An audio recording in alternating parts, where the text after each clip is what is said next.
ভোলু এখানে বসে আছে বিস্কুট খাবে বলে। এ 8খানা বাড়িতে, সব পুরো 8টা বাড়িতে খায়। তাও রাতেবেলা এখন 9:30 প্রায় বাজে বোধ হয়। এই 2টো বিস্কুট খাবে বসে আছে। দাঁড়া, 2টো বিস্কুট দিচ্ছি। এই 3টে বিস্কুট দেবো। এই যে দাঁড়া গাইজ, আপনারা দেখুন, একটা বিস্কুট দিয়ে লোভ দেবো প্রথমে। এ কামড়ায় না, কিচ্ছু করে না, এনে ওরে বাবা লে। এবার আমি এই 2টো বিস্কুটকে একটা সাইডে রেখে দেবো। দেখবেন খাবেন না, বলবো যে ওয়েট, ভোলু ওয়েট কর। এখন ও ওয়েট কর Bholu, wait wait wait wait. খা খা খা খা।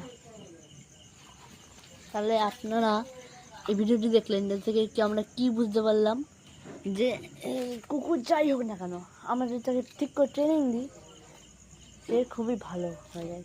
তাই তো বলো? আর নেই আর কিছু নেই, আর কিছু নেই। এ খুবই ভালো।